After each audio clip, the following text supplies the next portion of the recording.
So I'm Alison Pepper. I identify as white Hispanic, mixed race.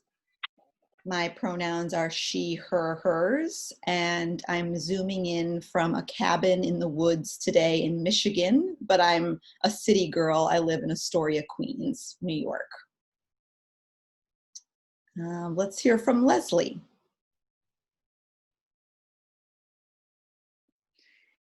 Hello, my name is Leslie. I am white. I identify as she, her, she.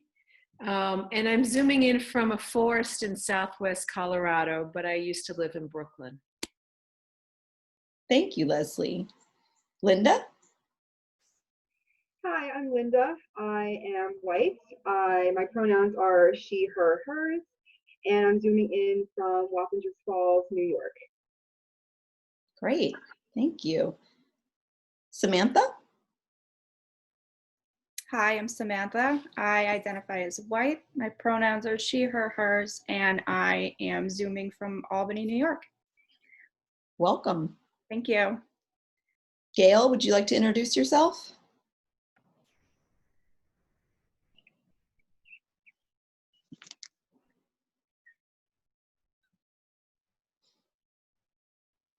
I can't hear you, Gail, but you can also introduce yourself in the chat.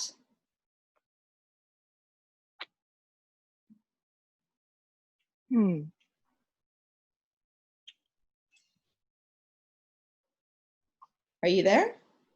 Can you hear me? Now I can hear you. Awesome. Oh, great. My name is Gail, and I identify as white. I am calling from Central Park, New York. My pronouns are she, her, hers. And did I get them all? Yeah, you did. You played with the order, but that's great. I welcome creativity and flexibility here in this conversation.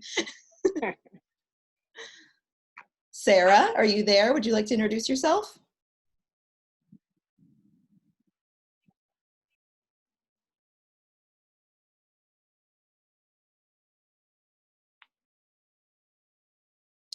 Well, Sarah, if at any point you want to introduce yourself, you can put your info in the chat box, or you can just start talking and I will let you introduce yourself. I really wanted to do this today. I'm a psychotherapist. I work in New York City, but obviously I work over this thing called the computer right now. I've been doing a fair amount of anti-racist work in my life for the last decade or so, but especially in the last, let's say, 4 years, specifically within my Buddhist community, which is primarily a white, upper middle class, middle-aged community. And that's been hard, complicated, beautiful work.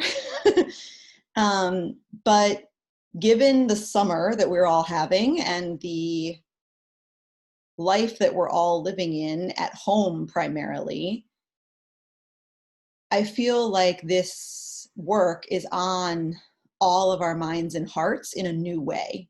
You know, whether you've been doing it all your life or you're just showing up today, there has been a shift in the consciousness in America.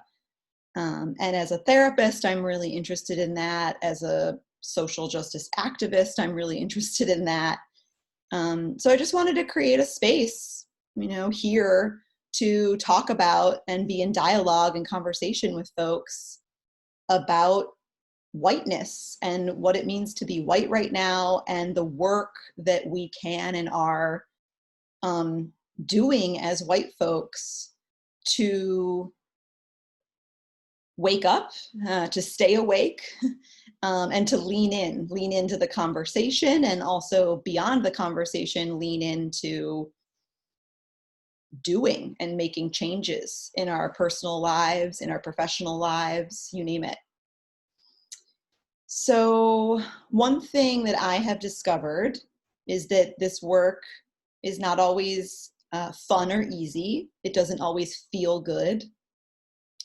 And it can be really helpful to ground into the present moment before we just start defining things and talking about things or talking about our experience. Because I'm a Buddhist, because I'm a therapist, guess what? The way that I like to ground is through mindfulness meditation. So I'm gonna invite everyone to get comfortable, and we'll probably just practice for about 5 or 6 minutes. You can look away from the screen, you can turn your screen off. And this is really just an opportunity to come into your body and come into the present moment. And I'll guide us lightly.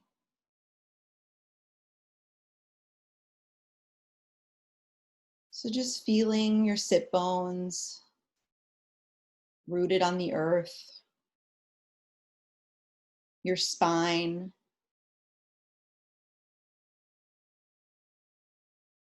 stretching up, natural curve. Allow your shoulder blades to melt down your back and your heart to open.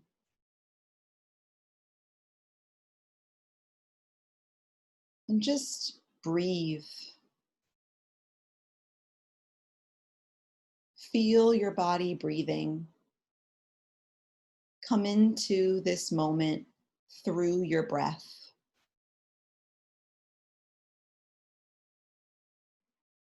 Feel the full cycle of the breath. The inhalation, the exhalation.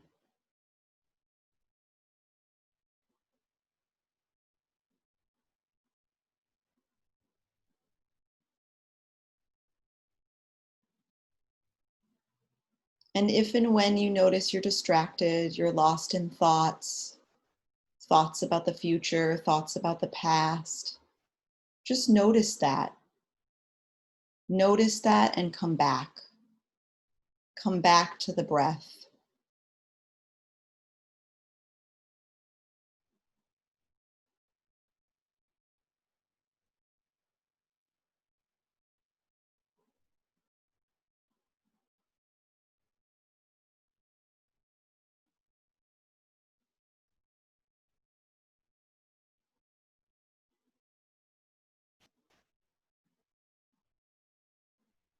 Simply breathing.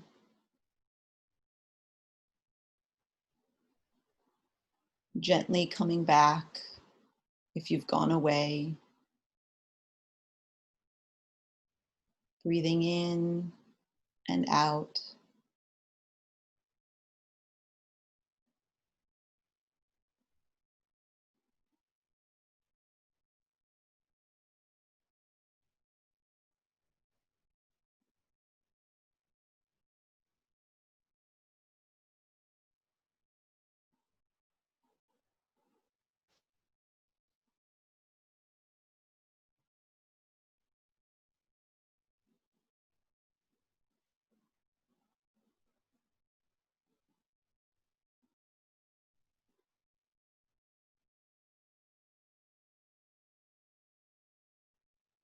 And as you're breathing here,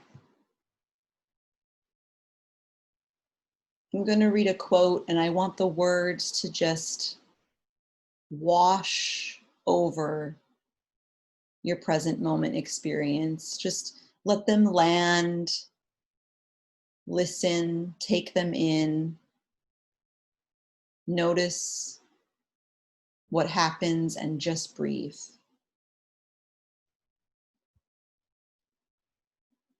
The good news is that racist and anti-racist are not fixed identities. We can be a racist 1 minute and an anti-racist the next. What we say about race, what we do about race in each moment determines what, not who, we are.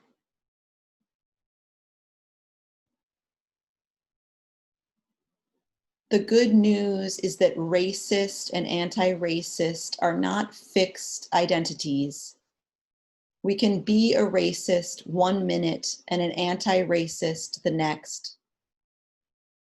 What we say about race, what we do about race, in each moment determines what, not who, we are.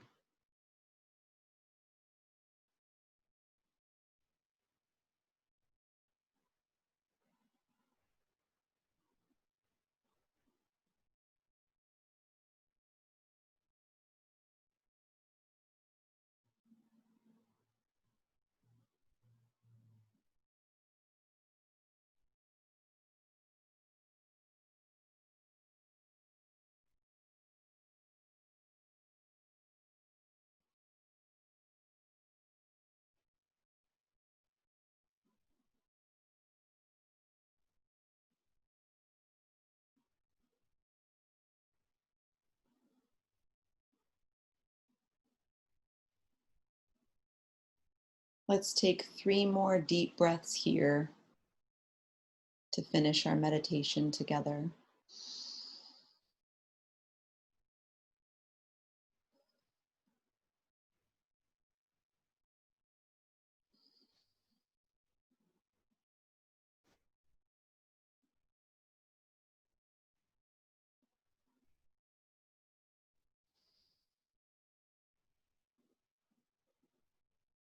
You can allow your eyes to open if they were closed. Wiggle your fingers, wiggle your toes. If that feels good, take a little stretch.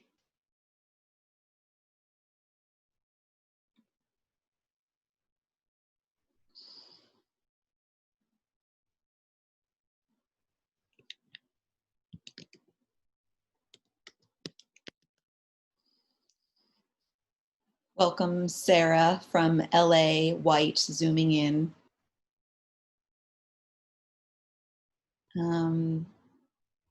That's great. We've landed. Now we're really here, or we're extra here.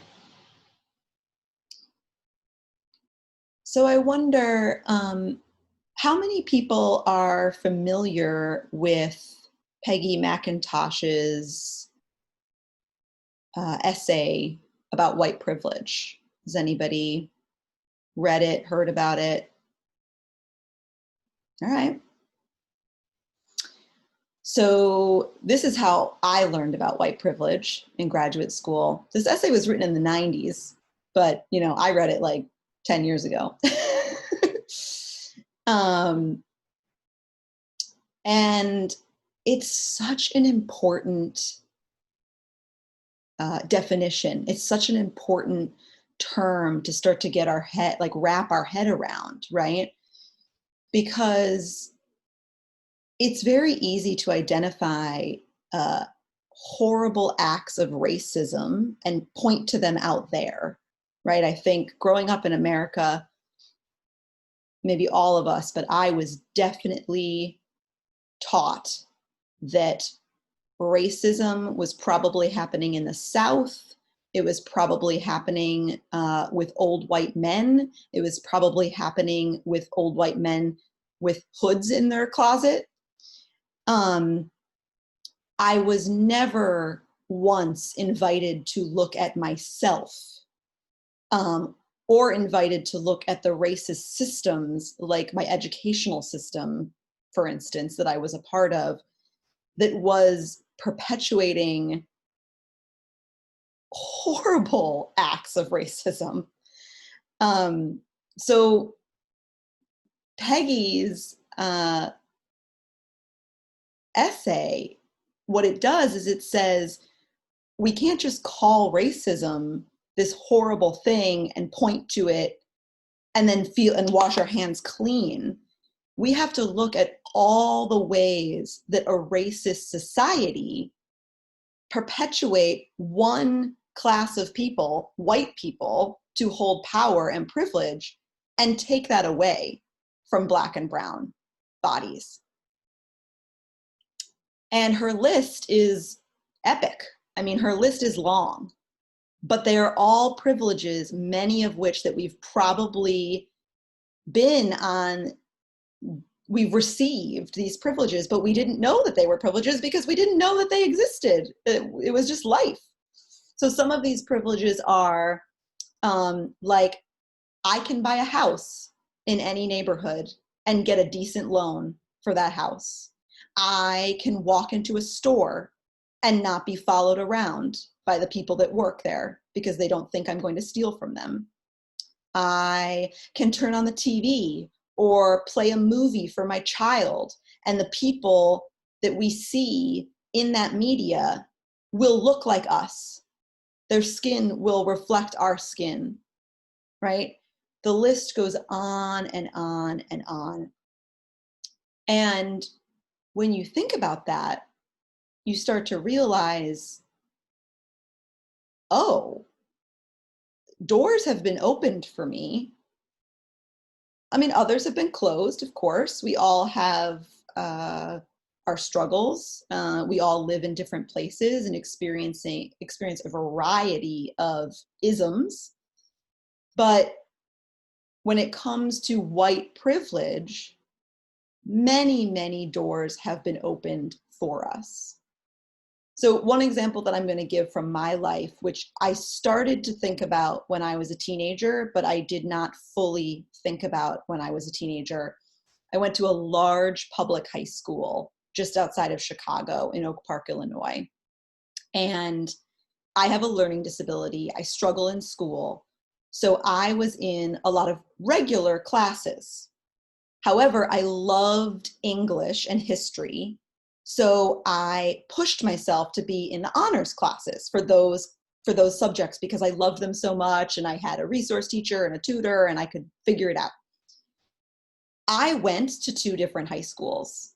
Probably 96% of the students in my honors classes were white. And probably 99% of the students in my regular classes, except for me, were Hispanic or Black. And I vividly remember saying to my mother, probably halfway through my freshman year, when I was really soaked in these 2 worlds and sort of figuring out, like, where do I belong? Who are my friends? And I said, Mom, it's like there's 2 schools. And none of the Hispanic kids, none of the Black kids are in the good school. Like, they have the crappier teachers and we're in the crappier classrooms. And she looked at me, and with like all her heart and honesty, she just said, that's how the world is, Alison. And I think back on that and I'm like, really? Yes, that is how the world is, but there wasn't anything more that we could have talked about, anything more that we could have done. And since then, my high school has had quite a reckoning. A documentary was made about it. A lot of skeletons, a lot of racist skeletons came out of the closet. And I do believe that they are like trying to understand the damage that they have done and make amends and do better for the thousands of students that they're educating in that building. So that's, for me, because education was a difficult arena. I was struggling with school. I was always going to struggle with school, but yet doors were opened for me and resources and opportunities. I could jump between both worlds. I could take the regular classes because I needed them and I needed that basic material. And I could also take the honors classes because I wanted to take the honors classes. But that jump was not allowed for students of color. I'm sure there are students of color who were crappy at math but great at English that wanted to be in that honors English class, but they weren't. So that to me is a really big example of privilege. And it was something that every day I walked into that school, but I didn't know particularly that I was getting it, but I got it, right? And so the reason why I think it can be helpful to talk about white privilege and white fragility together is because it's very easy in these conversations to get defensive.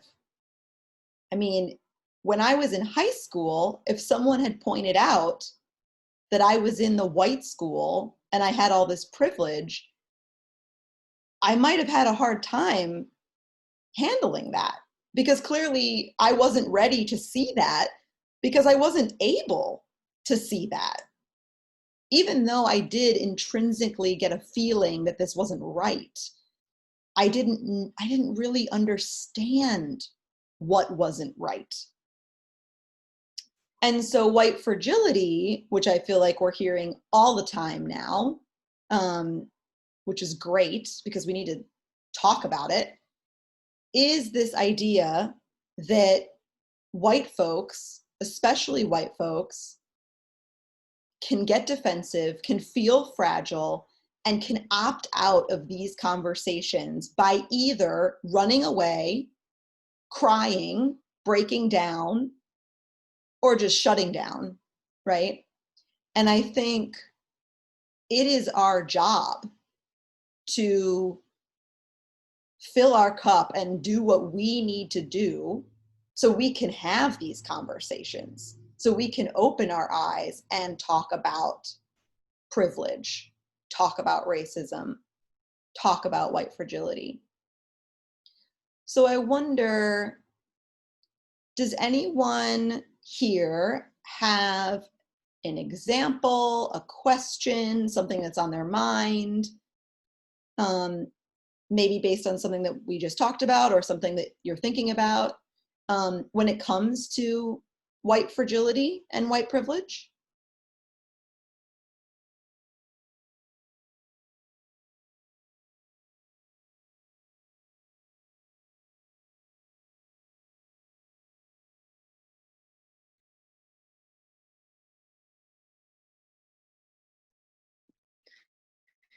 I'll go. I'm not sure I can answer that question. My experience is initially sort of a blankness in my mind, but I can say it's sort of been a process. And it's, I've been practicing Buddhism for a while too. And my husband and I are reading a book called Radical Dharma. It's by this Black Zen nun. And she compares us to, the ego that we're working with, the personal ego, but then there's sort of the white ego, and you're sort of clueless about that. So when you bring up an important question, I first experienced my own cluelessness, even to what that means. So I guess the best that I can say is it's been a process over time, and a very sorrowful one in a certain kind of way.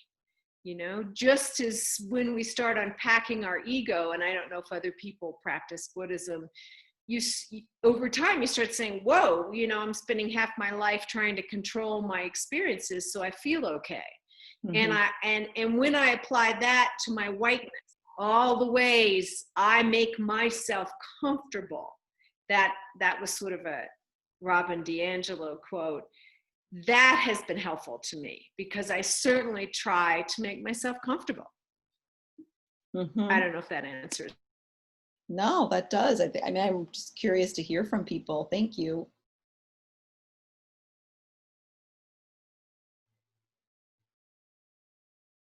That control, that comfort that our ego is seeking, that we're seeking, if it's not in check, right, it will just take over. But I'm also hearing you say, and I feel the same way, that when you start to dismantle your ego, or you start to dismantle white supremacy in yourself and in the people and places around you, that is painful. There is sorrow and anger and grief there for sure. It's not easy. It's not easy to see, and it's especially not easy to see in ourselves. I can say something. Please. So I'm actually also a therapist, and my organization has a domestic violence shelter. And I have had many of my own domestic violence clients. I have suggested that they go to shelter. And since DV doesn't discriminate, I have a lot of clients who are middle or upper middle class as well. And as recently as last week, I was having this conversation with one of my clients who was being stalked by her abuser. So we talked about the option of going to shelter. This client is white, and the main reason she did not want to go to shelter is because there's like a stereotype and a stigma about shelters that everyone there is poor, low income. What's the word I'm looking for? What did she use? Chaotic in a negative way because of the population of people who are generally there. So I see it when I have these conversations with people, and when their own safety depends on being in shelter, the thing that hinders them is all of their stigma and internal biases about who populates these shelters. Wow. Mm-hmm. Talk about, the ego and the bias, like going so deep that it will even maybe get in the way of physical safety. Mm-hmm.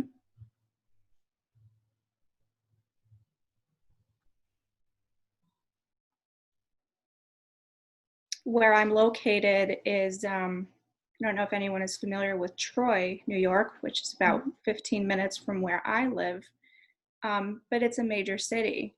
And we know that major cities have high rates of poverty and mental illness and that whole cycle. So statistically speaking, the shelters are going to be full of this population of people because that's who lives in Troy. So it's still amazing to me that even though the white people who live in Troy don't see what Troy is actually made up of. Well, it's a process. Mm-hmm. Mm-hmm. I'll even ask some of my clients of color regarding a lot of the protests that are going on right now. And their responses are really interesting because in a way they seem against the protests. And I don't know if that's because they have gotten so used to living life as a Black person and this is how they just expect things to go, that now things are changing. They're like, that doesn't need to happen. And I'm like, you should be mad. Like, what are you, why aren't you more upset about this? Well, that just speaks to the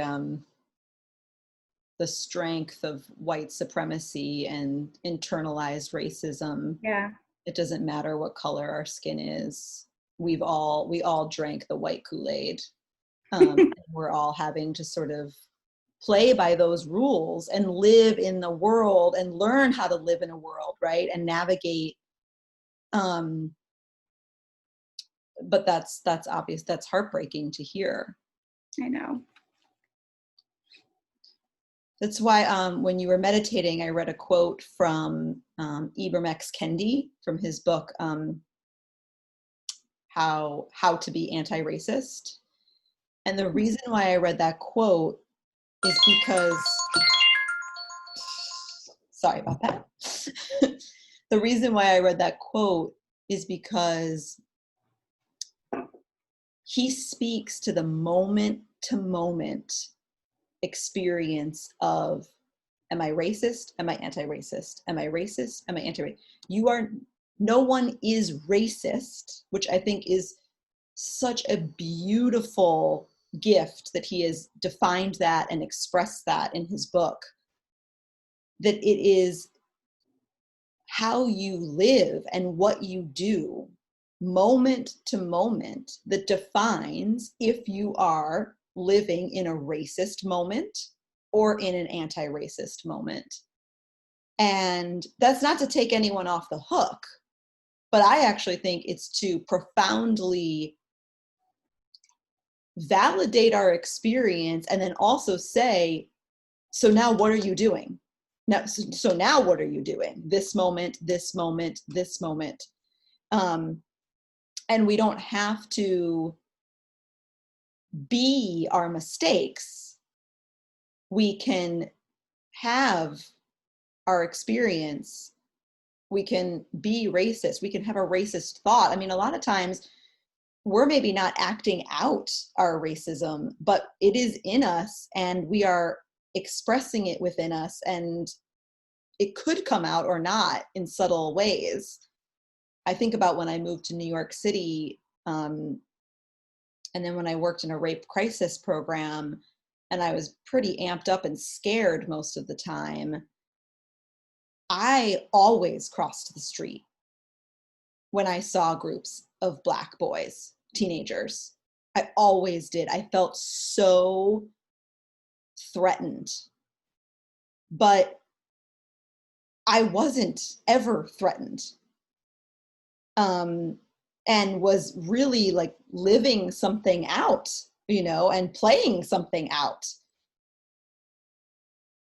And now that I'm conscious of that, I still live in New York City, still a really diverse place, still mixing with all sorts of people all the time. But I can check myself when I have just an urge to shift away rather than shift towards, and check in about, what is that? What's going on there? I'm feeling some fear. But am I in danger?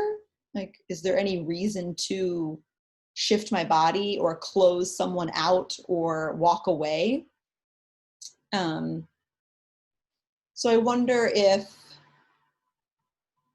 anybody else has moments that they've noticed in themselves, maybe small thoughts or small behaviors, that put up a barrier, right? Put up a racist barrier, essentially, between self and other.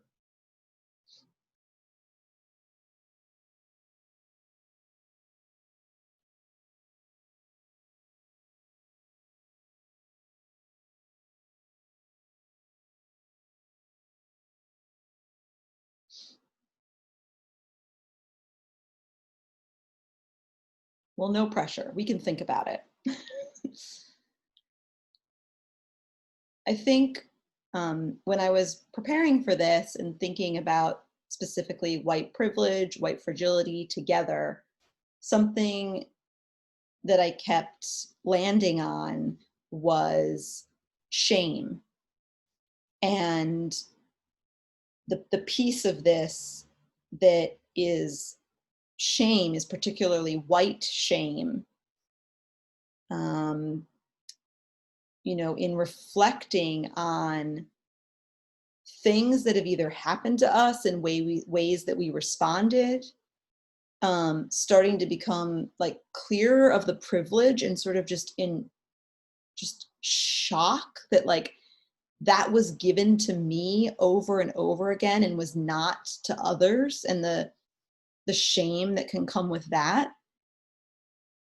And good old Brene Brown, who definitely likes shame a lot and studies it profusely, she said this beautiful thing in a podcast a couple of weeks ago about, we can feel shame, and it doesn't mean that anybody is shaming us.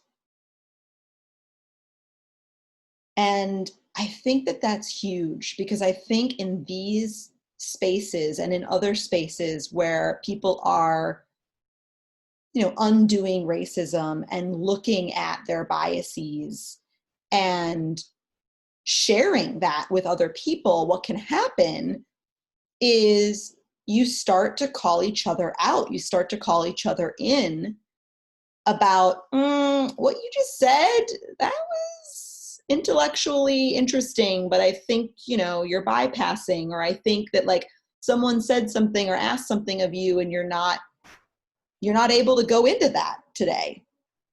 And that is just feedback. but I've seen it in myself and in others that it doesn't feel like feedback. It feels like full on shaming, like finger pointing. What's wrong with you, Alison? How dare you say that? How dare you admit that you are such a horrible person? But it's not.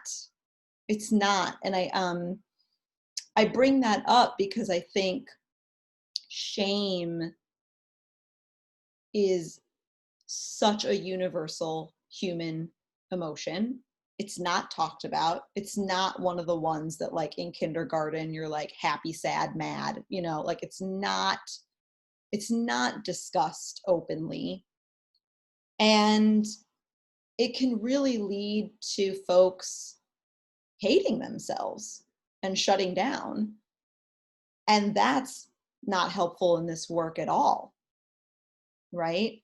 And I think there's a bravery to decide to show up for a conversation like this one about white privilege, white fragility, but then also to continue to show up for the feelings that will arise, both in a given session, you know, like when I sit down to read Ibram Kendi, like lots of feelings come up. But then also as I continue to digest Ibram Kendi, lots of feelings come up.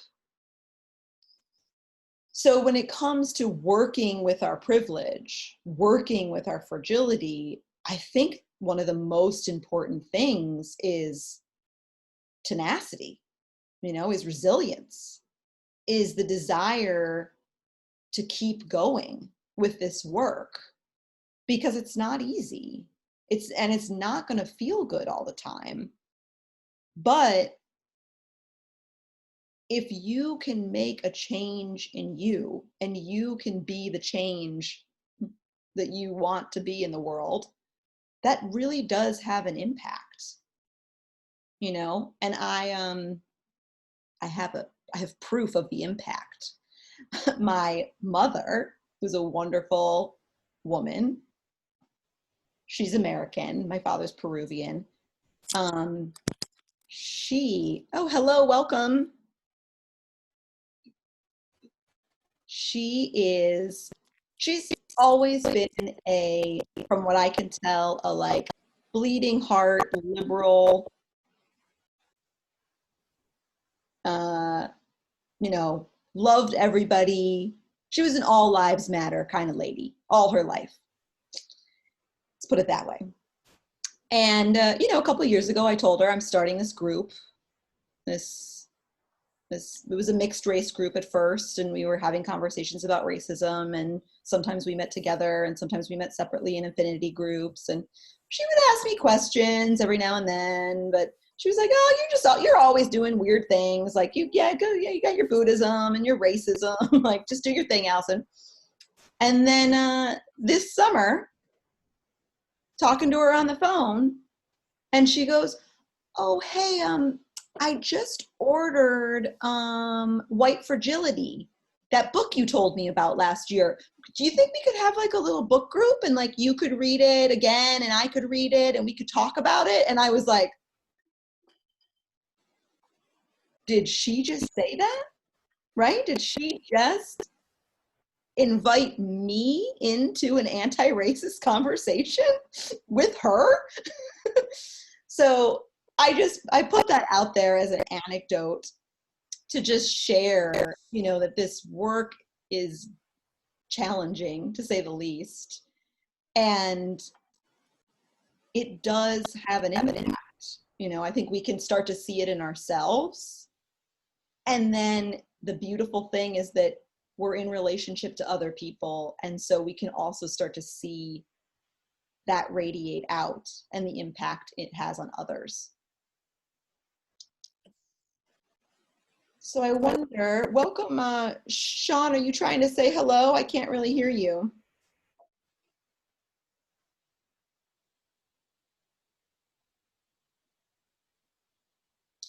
Well, welcome, and you feel free to put your information in the chat box if you want to introduce yourself to us. I wonder, as we wrap up and we think about how we do this work, how we want to do this work, maybe reflect on how we are doing this work, I'm wondering if people want to share sort of what's on your to-do list. You're here, you're part of this conversation today. What other conversations are you having? What other resources maybe do you want to share with the group? I would love to hear from others about that.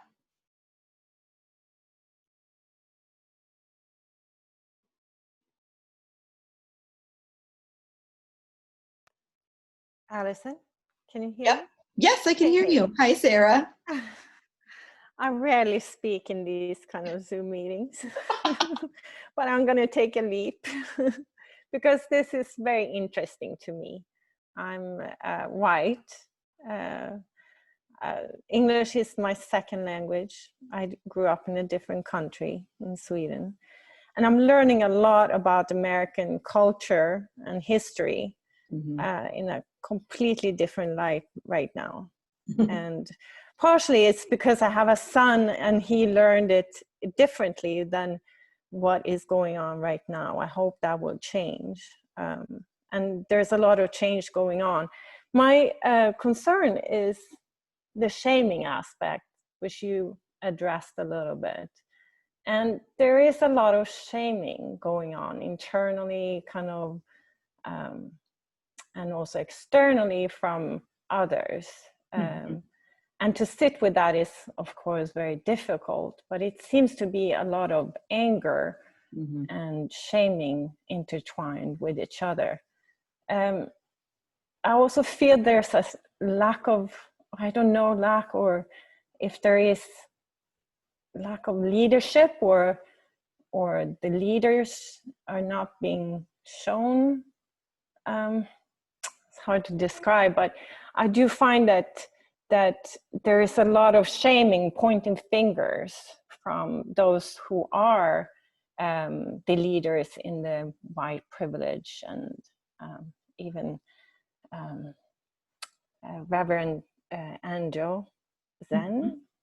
So a lot of shaming. I've been following her social media, and yeah, I find it very difficult to look at this. Maybe it's my white privilege, I don't know, but it is in a way that I find myself retreating. I find myself not educating myself, not diving in as much as I like to, because there is a lot of pointing fingers. Anger is met with anger, and yeah, I don't know if you can address. No, that totally resonates with me. And I think, you know, when I was speaking about shame, I was sort of talking about the white fragility part of that and how feedback can feel like shame. But you are very right. We are living in a divisive moment, and things are really polarized, right? I mean, white, black, wear a mask, don't wear a mask. I mean, you name it. It's happening in the country at large. It's happening in communities right now where there's incredible divisiveness. So I would say, Sarah, that you know, that's where the practice of meditation, where self-care, where how do we take care of ourselves so that we can be skillful and we can learn from who we want to learn from, and we can do what works for us. You know, I would say for parents out there, start with your kids. Just buy some simple books, some simple children's books or chapter books. And there's so many anti-racist lists out there, but I'm happy to, you know, after this, put out some resources as well. And just start having really simple conversations in places that feel safe or right for you. And because I agree, online, I can really do very little social media checking on this topic. It's very difficult for me. It really triggers me. I get super sensitive and emotional, angry, scared. I want to say something. No, I don't want to say something. Even choosing to do this and like putting myself out there and saying like, I'm going to talk about whiteness, made me think like, oh, what are my Black friends going to say? Like, you know, some of the like checks that I had about like, am I centering whiteness? What, you know, but no, like intention, check in with your heart. What is inspiring you? What feels like a step into the conversation or a side step into a conversation? But I think you raise a really good point that there is a lot of anger and aggression and name calling and shaming that's going on right now. And that can be hard to just witness out there. But then when it starts to feel personal, right? It's really hard to sit with. So I also think just same with the news media, you know, turn down the volume. Like if you've had a hard week taking in like blasts about this topic or any topic, take a couple days off, you know, like titrate how and when and what you're taking in. There's a personal topic in my life within my Buddhist community that is so hot that I won't actually touch it on the internet. I've actually told 2 friends, could you please call me or text me if something blows up about this, so we could talk about it, but I'm not interested in reading the back and forth anymore on the internet. So I won't know if it blows up because I've chosen not to block it out, but I've said, okay, but I want to be in the conversation. I want to know. Just because it's hard doesn't mean I want to turn away from it, but this is how I have to engage in it. I can't read the Reddit threads anymore. I have to just have a phone call with someone I love to talk about the Reddit threads that they read this week. So I think that's something to think about. Leslie, did you want to chime in about what you're doing or what's on your mind? Yes, I do. Sarah, I want to thank you for what you said. And, you know, I myself try not to be, you know, it's very interesting that Alison started us with a grounding meditation. I think it's important to be grounded. I think it's important to interact with people in person or on phone. You know, the internet is very ungrounded and people behave like they used to. They'd write things on the inside of toilet stalls, you know, when I was growing up. Like there's a level of behavior there that I don't necessarily feel supports the process and has this complication that people might be dumping some of their own whatever. So, but I'm just going to say what I've done is about 3 years ago, my son said to my husband and I, well, you guys have white privilege, you know, after we paid 4 years of college bills. So I was a little put out by that. But I said, all right. And so we started our own personal journey, and my husband's is a little different from mine. And it's like an archaeological dig, you know, we looked at 13th, you know, I've read the new Jim Crow, I have the history of white people. I didn't know race was made up, that biologically it doesn't exist. So, you know, there's been layers that I've been uncovering. My husband just sent around a great op-ed by this Black man who said, please, liberal white people, don't stop me while I'm buying ice cream and ask me for a reading list. Like, I'm not here. You're just discovering that racism exists, and you want me to make you feel better by telling you what to do. And, you know, so that was a real eye-opener, because there's a part of me that's like, well, I'm a good person, and, you know, what can I do? So it's not his responsibility. It's my responsibility. Mm-hmm. So what I'm saying is, along the way, I'm discovering things I didn't notice, that I wasn't aware of, and I digest those. And my husband and I, since we moved here, you know, this is a small white militia town about 45 minutes from where we live, you know, and my neighbor invited me over and he had a Confederate flag. Let me tell you, that is scary. But at the same time, I got to know him as a human being. You know, I'm like, I'm from New York. We don't do Confederate flags and guns on our hips. Well, he does. So how can I have a relationship with someone, not trying to persuade him to have my point of view as the right point of view, but how can I meet him as a human being? Now, he's white, but in a way, it's the same thing. How can I meet people who behave differently than I do, or have had a different life or different experiences? How can I meet them and get to know them as a human being? And that's the bar that I've set. So that's it. Wow, thank you. You were doing some work in Colorado. That's awesome. I wonder if in these last couple minutes, if anyone has any questions for each other, for me, any last thought, any feedback? Hi, Sean here. Sorry I'm late. That's okay, Sean. Welcome. Yeah, thank you. I appreciate the invite. I was on the mailing list.